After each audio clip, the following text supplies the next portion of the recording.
Bom dia pessoal, tudo bem com vocês? Sejam bem-vindos à aula 6 do nosso curso de Next.js Full Stack. E se você estiver gostando do conteúdo agora, se inscreva no meu canal de YouTube aqui, Daniel Berg, e me siga lá no Instagram, @berg.dev, para você me dar uma força a sempre continuar produzindo conteúdo de qualidade, beleza? E na aula de hoje nós iremos falar sobre dois assuntos: pré-renderização e rotas dinâmicas, porque para implementar essa rota aqui do /search/ aí o ID do professor, nós precisamos desses dois conceitos, beleza? E lembrando que na aula passada a gente construiu essa página aqui /profile usando uma técnica chamada SWR. A gente acabou optando por não usar mais o SWR aqui na rota de /search, porque na minha opinião não faz muito sentido. E agora a segunda rota, que tem uma característica um pouquinho mais complexa, é essa daqui, onde nós iremos listar o perfil do professor. E aí, assim que a gente acabar essas rotas mais complexas aqui do front, ou seja, o /profile e esse /search/ teacher ID, aí sim nós iremos começar a construir o design da aplicação com Tailwind CSS, vamos conectar todas as páginas com back-end, a gente vai consumir tudo certinho, todas as rotas. Então, em termos de rotas cabeludas aqui no front-end, a última que falta a gente fazer é essa rota aqui verdinha, que eu até coloquei aqui. É só para dizer que essa rota ela é dinâmica e ela é renderizada no servidor. Então, antes da gente falar de rotas dinâmicas, nós precisamos entender o que é pré-renderização e o que diabos é renderização no servidor, porque ela é um tipo de pré-renderização, tá? E se você quiser me acompanhar aqui, para ver o que eu estou mostrando na tela e quais diagramas eu estou mostrando aqui, basta você entrar aqui no site da Vercel, ou do Next, que é nextjs.org, vem aqui na aba de Learn, e aí, assim como eu disse em outros vídeos, eles têm uma documentação muito boa aqui, até com sistema de gamificação, para você ganhar pontos à medida que você vai lendo essa documentação. É muito boa. Vamos lá. Primeiramente, nós vamos aqui para a aba de Pre-Rendering and Data Fetching. E aqui a gente vem para a página 3, onde ele já começa a explicação. E o que diabos é pré-renderização? Bom, como o nome sugere, é você entregar a página para o cliente, ou seja, alguma rota aí do seu front-end, do seu site para o cliente, de forma já pré-renderizada. E isso é bom principalmente por causa disso aqui, ó, SEO. Se você não sabe o que é SEO, é Search Engine Optimization. É a sua habilidade de ferramentas de pesquisa, como o Google, de lerem o seu site. Se você quiser uma comparação mais completa sobre qual a diferença entre renderização do lado do cliente, do servidor, site estático, qual a consequência disso tudo para o SEO, eu vou colocar no card aqui em cima um vídeo em que eu comparei o React, o Next e o Gatsby, e eu expliquei esses três conceitos, tá bom? Enfim, a pré-renderização é importante para o SEO, e aí você entrega um HTML já pronto para o lado do cliente. E qual a diferença de pré-renderização para um framework que não faz pré-renderização, por exemplo, React? Esse diagrama aqui, essas duas imagens, exemplificam tudo. Quando você está usando o Next, que seria essa imagem aqui de cima, o que acontece? Você entrega uma página pré-renderizada para o seu cliente, e aí quando o cliente carrega essa página, primeiramente o HTML é mostrado, e depois que o JS carrega, ou seja, depois que o Next carrega, essa sua página, que já estava sendo mostrada, ela se transforma em uma aplicação React. Ela se transforma em uma aplicação Next, e aí ela fica completamente funcional, e aí tem todos aqueles benefícios de ter uma experiência de usuário melhor, enfim. E esse processo é o que a gente chama de hidratação, que seria quando o JS termina de carregar, e aí o framework principal do seu site é montado. Quando você usa um React puro, sem nenhum framework, sem o Gatsby, sem o Next, o que acontece? Como a página não está pré-renderizada, quando algum cliente carrega o seu site, inicialmente ele não vai ver nada. Ele não vai ver HTML nenhum, porque o responsável por renderizar na tela o conteúdo é o React, e sem o React você não vê absolutamente nada. Isso é horrível. Com o React sem nenhum framework, não ocorre a pré-renderização, então você não consegue enxergar o conteúdo antes do React estar montado. Isso é um problema. É muito melhor o cliente, quando for renderizar o seu site, que de forma insanamente rápida apareça primeiro o conteúdo e depois de alguns milissegundos que o seu site se torne funcional. Então isso é pré-renderização, é primeiramente você conseguir entregar um HTML e depois que o JS carrega que seu site fica funcional. Se você não usar pré-renderização, o cliente não consegue enxergar absolutamente nada do seu site enquanto o React não carregar. Então, para o seu site com o Next mostrar alguma coisa na tela, você não precisa que o Next carregue. Se você desabilitar o JavaScript, por exemplo, e o Next deixar de funcionar, o cliente ainda assim vai conseguir enxergar o conteúdo da página, porque o HTML ele vai ser mostrado antes. No React não, se você desabilitar o JavaScript, aí lascou, seu site não roda. E agora vamos falar de dois tipos de pré-renderização. Nós podemos pré-renderizar de forma estática, ou nós podemos pré-renderizar com a utilização de um servidor, ou seja, renderizar, pré-renderizar no servidor. E novamente a gente tem aqui uma imagem fantástica na documentação do Next. Essa documentação, gente, ó, ela é perfeita.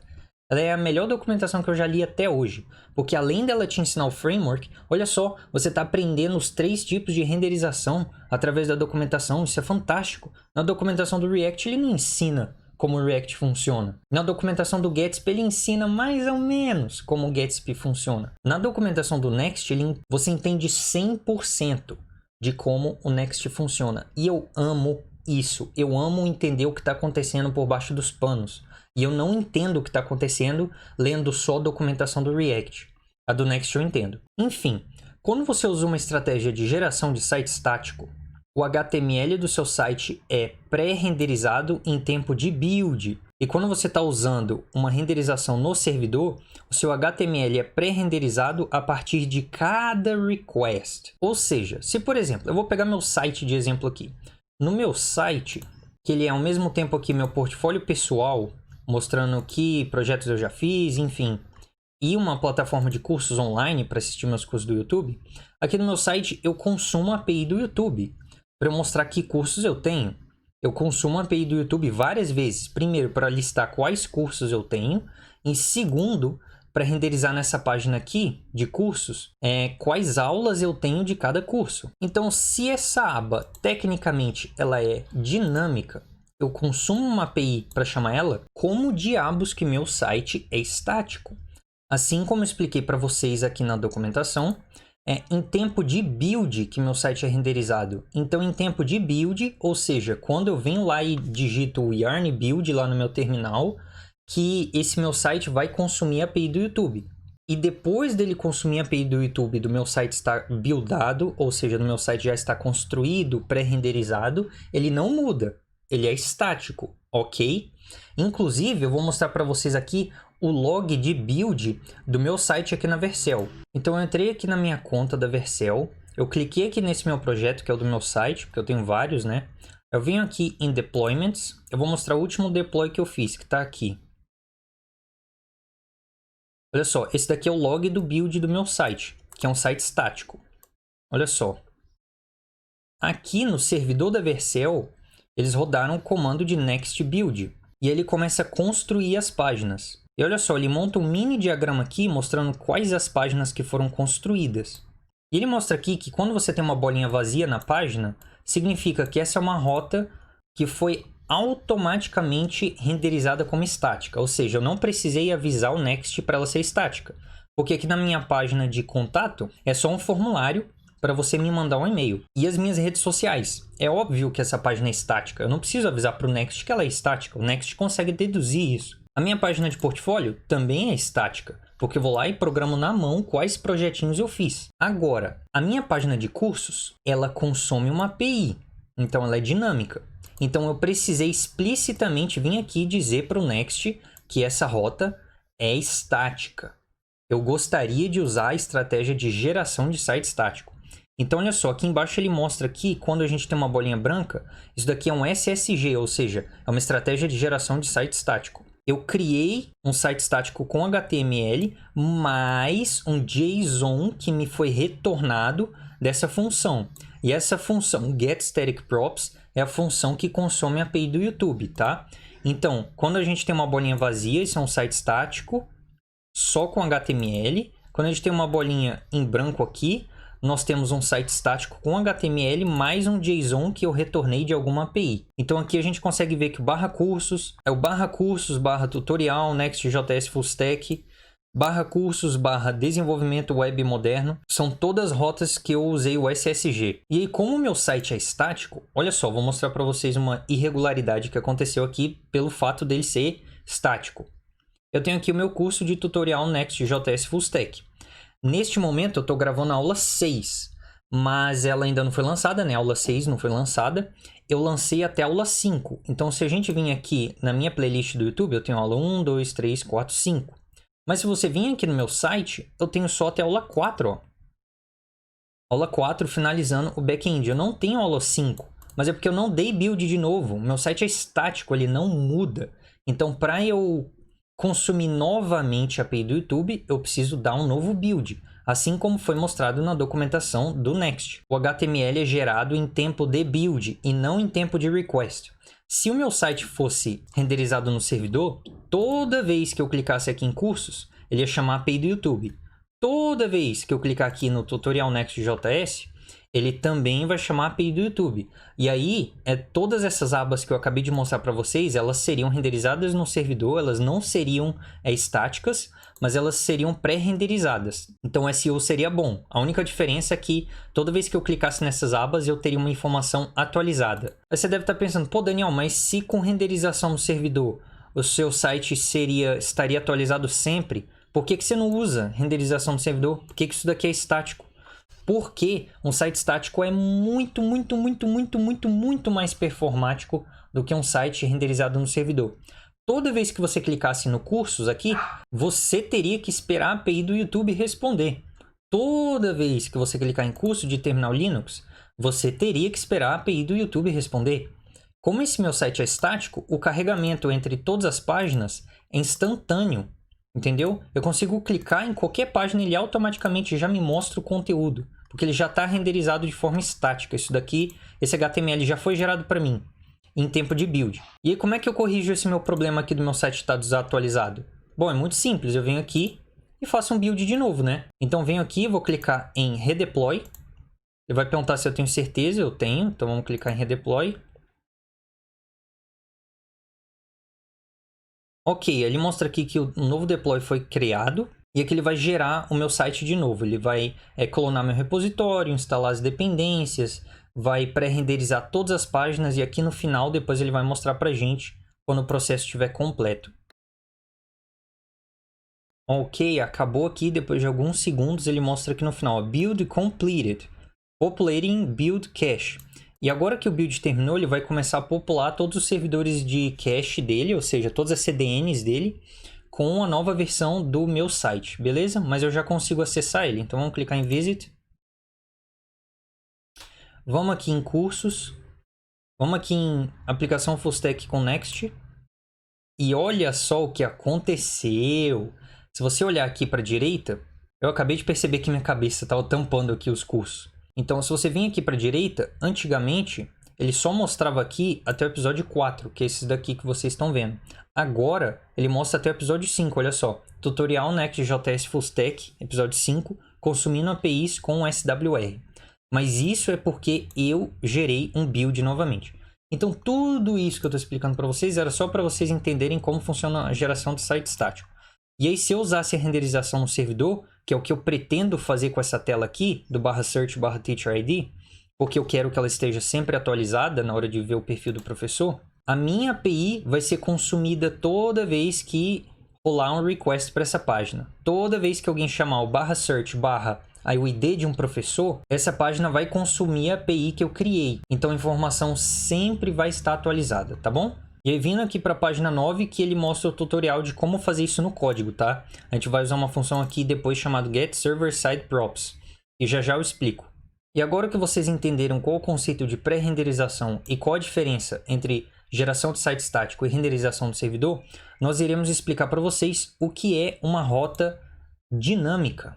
Vamos aqui para a página 3 de novo. Bom, primeiramente, o que é uma rota?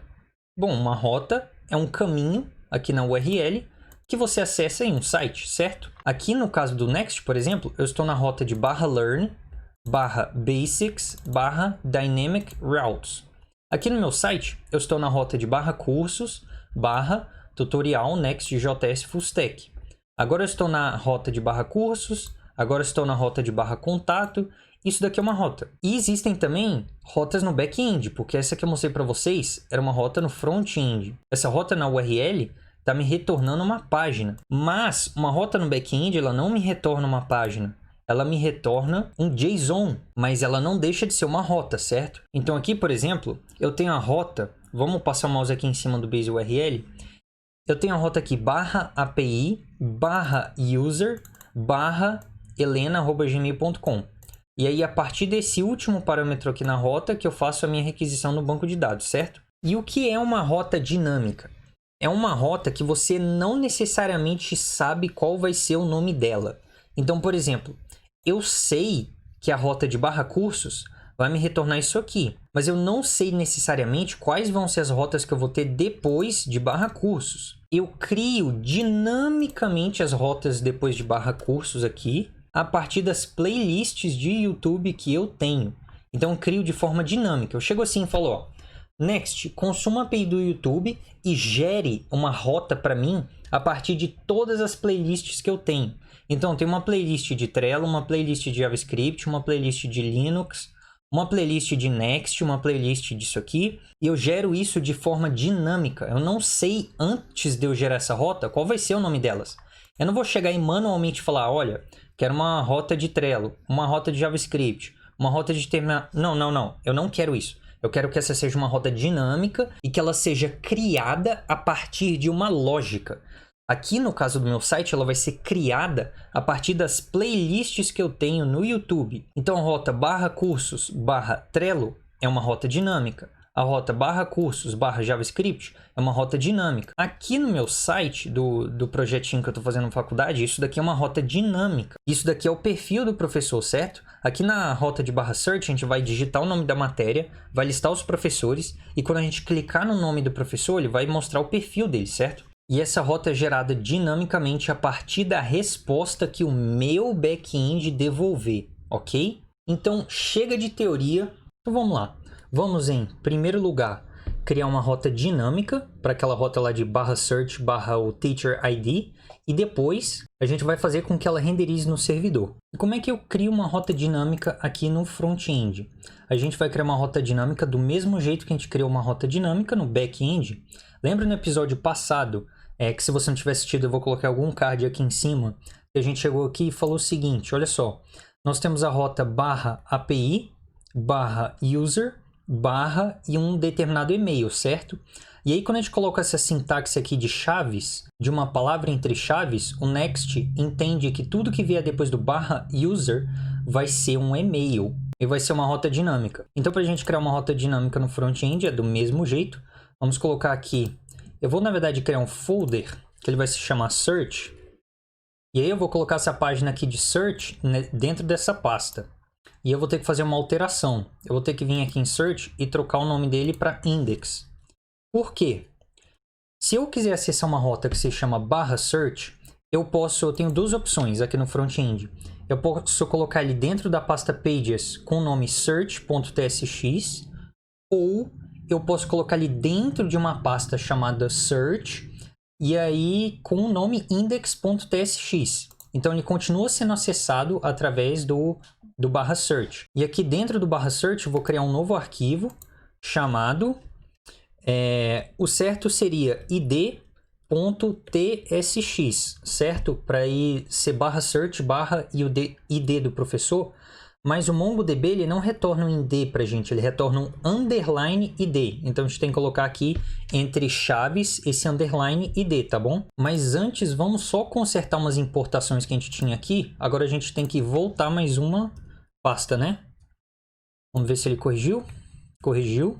Beleza, e para a gente criar o nosso componente, vamos fazer uma função. Então, vou colocar export default teacher profile page. Isso é uma função, certo? E faltou function aqui, né? Beleza. Essa função vai retornar um elemento jsx.element. Por enquanto, a gente vai retornar aqui um h1 com class name. de texto grande, então vai ser text 3xl, página do professor X, por enquanto, antes a gente ter o nome do professor, né? E como é que eu faço essa página ser renderizada através do servidor? Bom, é muito simples. Voltando aqui para a documentação, vem nessa página de pre-rendering, fetching data at request time, que seria essa aba 9, e ele fala o seguinte: você precisa fazer uma coisa.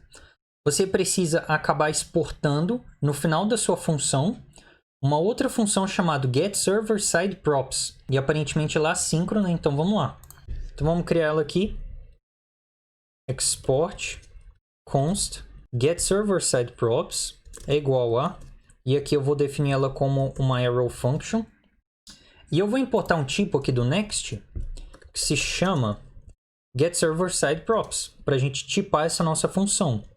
Então eu quero importar aqui do Next um negócio chamado getServerSideProps.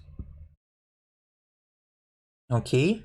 Então eu vou colocar aqui que é essa função do tipo getServerSideProps. E para que essa função serve? Ela serve para a gente consumir algum back-end aqui e retornar o valor dessa página.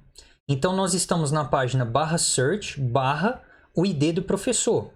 Então, teoricamente, nós teríamos que retornar dessa função o perfil do professor que tem o ID passado e depois a gente renderiza ele aqui no nosso front-end, certo? E lembrando que essa função aqui ela vai ser executada em um servidor com Node, tá? Então isso não vai rodar no front-end, isso vai rodar no back-end, uma função serverless. E da onde que eu consigo pegar o underline ID que está sendo passado dentro da URL?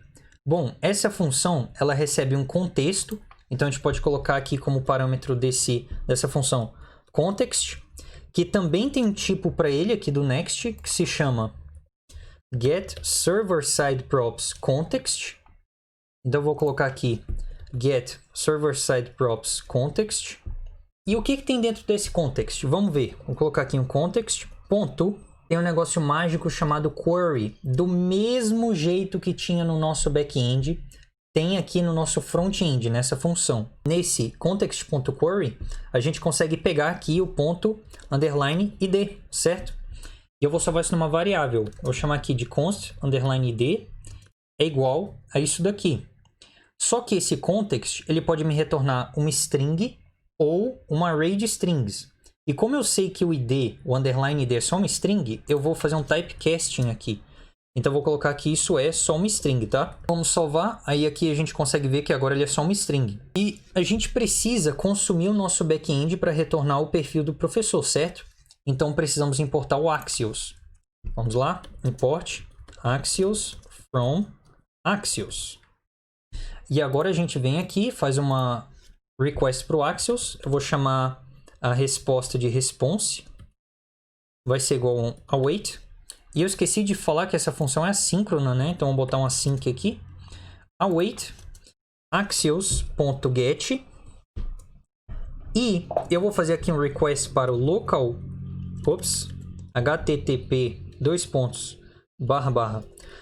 localhost na porta 3000 /api /teacher e underline id, né? Que a gente pegou aqui do parâmetro de query. Então a gente vai colocar aqui ele como uma variável underline id. E aí a gente não pode usar uma string. A gente tem que usar uma template string para que ele entrar como variável. Agora a gente precisa tipar essa resposta, né? Porque por enquanto a resposta ela tá vindo como Axios response do tipo n. Então se eu vier aqui e colocar const teacher é igual ao response.data, porque é assim que se pega a resposta do Axios, né? Você tem que dar um ponto data aqui do response. A gente vê que o teacher tem tipo n. E eu não quero isso. Eu quero criar uma interface falando que existe um teacher com umas determinadas propriedades. Então eu vou copiar aqui da minha colinha que eu fiz antes dessa aula, uma interface aqui que representa o professor. Então vamos colar aqui. Beleza? Esse teacher aqui, na verdade, eu vou colocar ele como generic aqui dentro da request do Axios. Vou colocar que ele vai me devolver um teacher. E quando eu passo o mouse em cima aqui do teacher, ele fala, olha, o teacher é do tipo teacher. Então isso daqui está corretíssimo. E agora, o que deve ser retornado aqui dessa função getServerSideProps?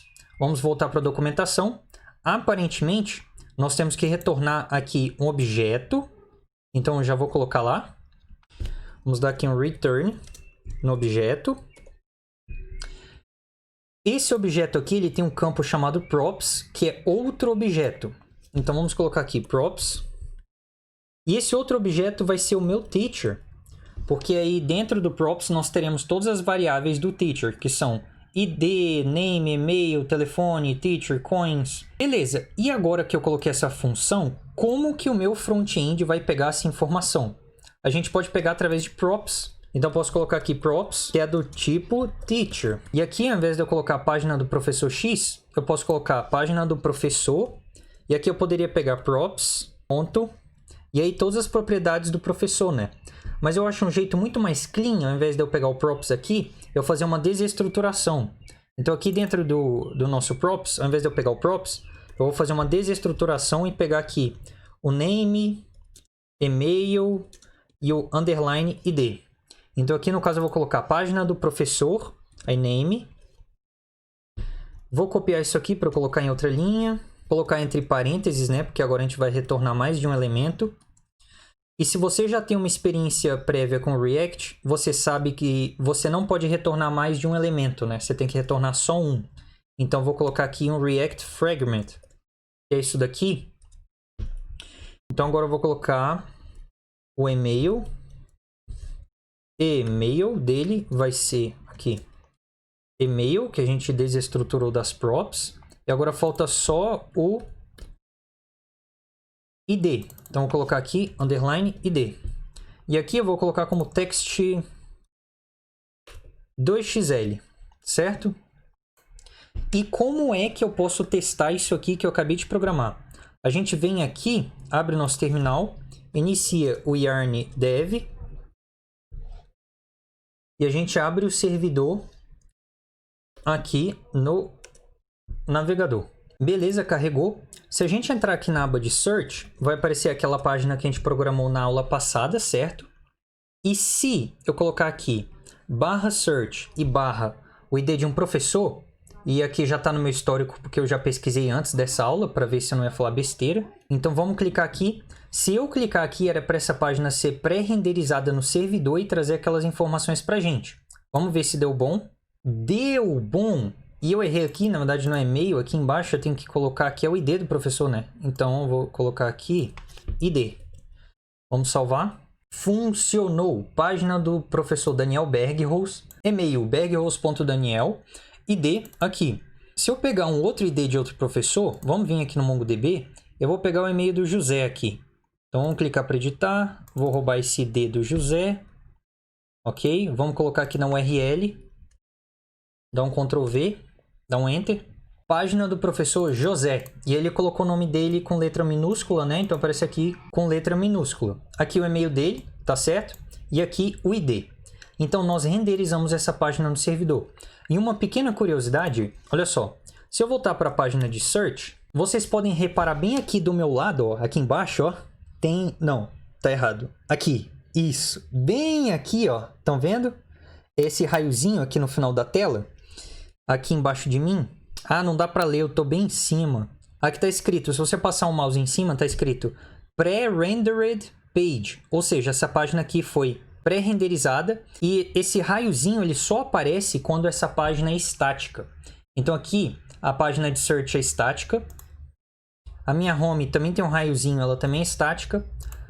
A página de profile também é estática, porque ainda aparece o raiozinho. Mas no instante que eu venho aqui e coloco /profile ou /search e coloco o ID do professor, olha o que acontece. Fico olhando para o raiozinho aqui, hein? O raiozinho sumiu.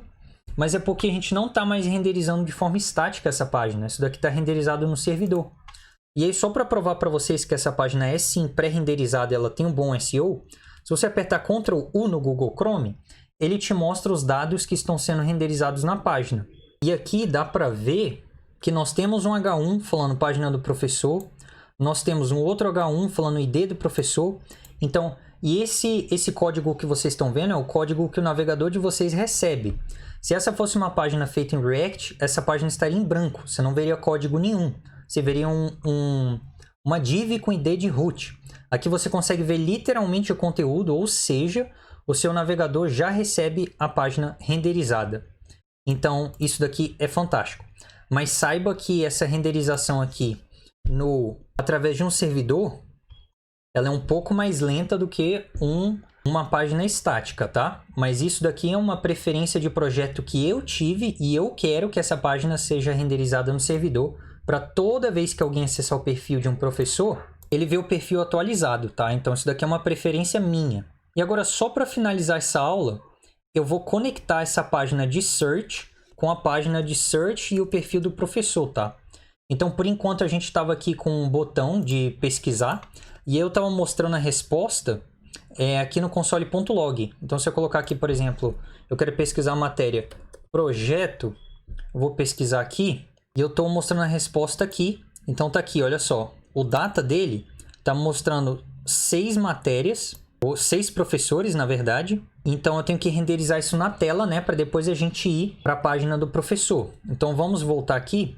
Eu vou para a página index da pasta search. E agora eu vou criar um estado aqui para salvar qual foi a resposta. Então, eu vou colocar const data e set data. Vou usar o use state do React. Essa página aqui é bem React, né? De Next ela não tem nada. E o estado ele vai ser sempre um array de objetos, né? E agora eu vou roubar aqui uma interface. Eu vou pegar a interface de teacher para eu tipar isso aqui de forma correta aqui do ID. Então eu vou pegar isso aqui, copiar, colar aqui também. Beleza? O nosso data ele vai ser do tipo array de teacher.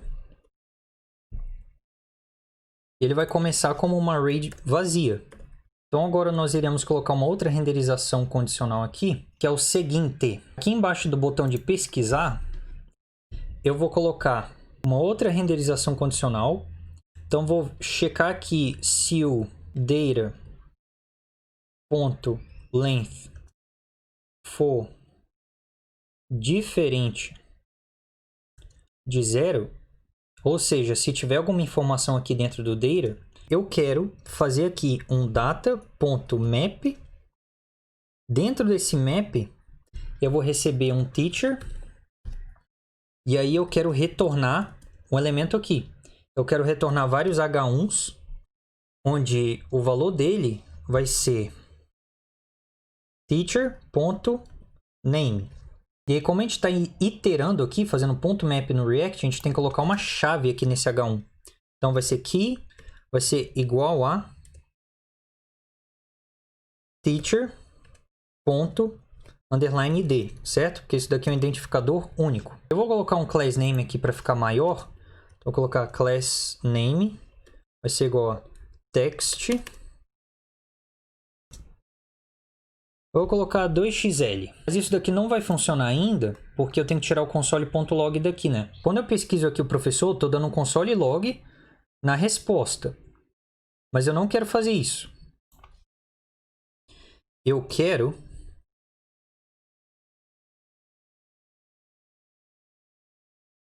pegar aqui teachers como response.data.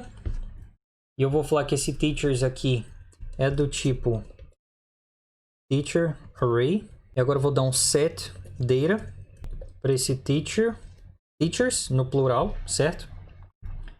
Então vamos ver se funciona, porque aí quando eu aperto o botão, era para ele setar no estado, que agora ele tem uma resposta. E aí assim que ele tiver uma resposta, ele vai renderizar na tela para eu poder clicar, certo? Quer dizer, para eu clicar ainda não, porque eu ainda não coloquei o link do Next. Então vamos voltar aqui. Vamos pesquisar, eu quero a matéria projeto. O que vocês acharam da estilização que eu dei para esse input e esse botão? Tá bonito, né? E yes! Deu bom! Lucas, Raquel, Sofia, Daniel. ele está pesquisando direitinho. Se eu colocar outra matéria, tipo sistemas, vamos pesquisar. Luísa, Gabi, Sofia. Se eu botar aqui segurança, vamos pesquisar. Só Lucas. Então eu vou colocar sistemas. Pesquisar. Ok. E agora o que eu quero que aconteça? Eu quero que seja clicável isso aqui. Eu quero que eu clique aqui e eu vá para a rota de /search/ e aí o perfil desse professor, certo? Para isso a gente precisa importar o link do Next. Então vamos aqui. A gente vai importar do Next /link. E ele é um componente que se chama link. Então vamos colocar aqui, link. E eu importei errado, na verdade eu não preciso desestruturar aqui. É só fazer isso. E agora para isso aqui funcionar, a gente tem que envolver aqui isso tudo por um link. Vamos colocar isso aqui dentro. A gente precisa de um href para falar para onde a gente está indo. E a gente está indo para /search/ e aí aqui a gente vai inserir a variável de teacher._id. E aí eu tenho que tirar essa string aqui, né? Agora, como a gente está iterando sobre o link, eu vou tirar o key daqui, eu vou colocar no link. Então vamos botar aqui. E para o link do React funcionar, a gente precisa envolver tudo por um A vazio. Então a gente tira o href aqui do A, tá? Então vamos subir aqui, vamos salvar. Ok, agora a gente envolveu tudo pelo link. A gente está colocando o href, mostrando para qual página a gente vai. A gente colocou um A vazio aqui, porque é assim que o Next pede para a gente fazer esse componente. Beleza, podemos voltar para o nosso navegador para ver se isso aqui deu certo. Eu vou pesquisar então a matéria projeto. Eu quero ver quais professores estão dando a matéria projeto. Vamos pesquisar. Ok, nós temos os professores Lucas, Raquel, Sofia, Daniel. Então, eu quero clicar aqui no perfil da Raquel. Vamos ver? Oh! Página do professor... Ih, droga, tem que botar no feminino depois. Raquel. E-mail, raquel@gmail.com. Ok, vamos voltar. E aqui ele não fica salvo, né? Botar projeto de novo. Agora eu vou entrar na da Sofia. Página do professor Sofia, e-mail, sofia@gmail.com. E agora eu vou entrar por último na do Daniel. Então, maravilha. Daniel Bergros. Página do professor Daniel Bergros, e-mail bergros.daniel@gmail.com. E esse é o ID dele. Claro que eu não vou mostrar o ID pro cliente final, né? Isso daqui era só um teste. Mas, pessoal, para a aula de hoje era isso. Então, eu tinha dito no início da aula que a gente iria finalizar aqui o componente de search para aparecer todos os professores. E aí, depois da gente clicar no professor, a gente iria para essa aba que teria ao mesmo tempo uma rota dinâmica e seria renderizada no servidor. Então, pessoal, muito obrigado por terem me acompanhado até aqui. Eu espero que vocês tenham gostado da aula de hoje e vejo vocês no próximo episódio. Muito obrigado e até uma próxima.